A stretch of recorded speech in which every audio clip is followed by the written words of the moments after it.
So in this video, we're going to be talking about slope, and there's a bunch of different ways to find slope depending on what information that you're given. So in this video, you're going to be given two ordered pairs, and you're going to be asked to find slope that way. You're going to be given an equation and asked to identify slope, and then you're going to be given a graph. Now with the graph, what's really important to remember is that the direction of the line means that the slope is either a positive slope or a negative slope. So when you're finding slope based on the graph, you have to identify which way the line is going so that you can say, oh, this is going to be positive or this is going to be negative. So on this slide, we're going to look at how to find slope when you're given 2 points. So you're given two ordered pairs, which, and when you have 2 points, it's going to determine one line. And our goal is to find out how steep that line is. Because you have 2 points, I want to make sure that you identify 1 point as point 1 and 1 point as point 2. It doesn't matter which one you determine to be point 1 and which one you determine to be point 2, but it's important that you make sure that you identify one of the points as 1 and one of the points as 2. Because these little sub numbers that you see next to the two x's and the two y's identify the x value and y value of the same point. So y2 and x2 are the x and y value of the same ordered pair, which we call point 2, and x1 and y1 come from the same ordered pair. So when you're setting this up, it's important that you take the y value of your second point and subtract the y value of your first point and divide that by the x value of your second point minus the x value of your first point. So when this happens, you get 4 minus 6, which is -2, and 4 minus 5, which is -1.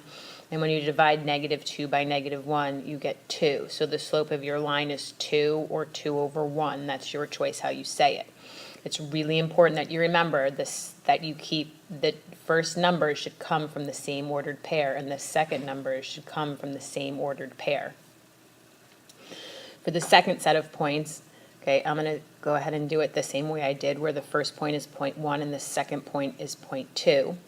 So -7, which is y2, minus -3, which is y1. Notice I have a minus sign there because the formula tells me I'm subtracting, and even though I'm subtracting a negative, I have to make sure I have a minus sign and a negative sign. And then I go back to point 2 for my x value, and I subtract from it the x value of point number 1. So 7 minus -3, keep change opposite, that would give me -4. And 2 minus -6, keep change opposite, would give me +8. And that would reduce to -1/2. So my slope for that line would be -1/2. So the two slopes, +2, the slope would be in the positive direction. -1/2 would be less steep than 2 and in the negative direction. When given an equation of a line that's in slope-intercept form, and that would be, slope-intercept is when you have y, a coefficient of x, and then possibly something added to or subtracted from x, which is called our y-intercept. When it's in slope-intercept form, that means y is by itself, and it equals mx plus b, which is the way most of our equations for right now will look. We can identify the slope of the line by looking at the coefficient of x. So the number in front of x will tell us how steep our line is and in what direction it goes in. So for y equals 4x, our slope is 4. For y equals -x plus 4, our slope is -1, because when there's no number in front of x, we put a 1, and then since there's a negative sign, it would be -1. Our slope would be -3, and our slope would be 1/2.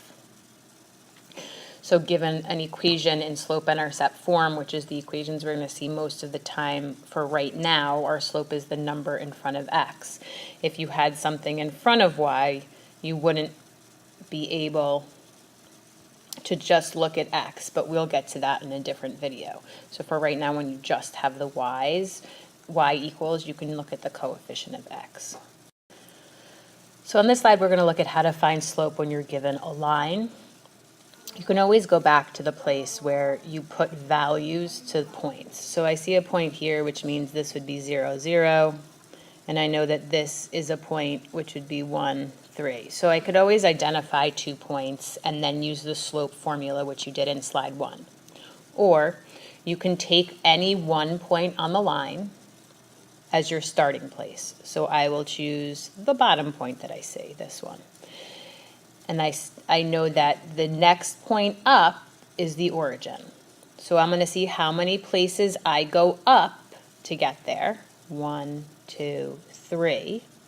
And then how many places I go over to get to the point. 1.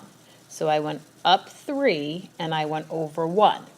So as the formula says, rise, which is 3, over 1, which is run. So how many did I go up? 3, that goes on the top because that's the change in my y. And how many did I go over? That's 1, so that would be the change in my x. So my slope would be 3 over 1, or 3.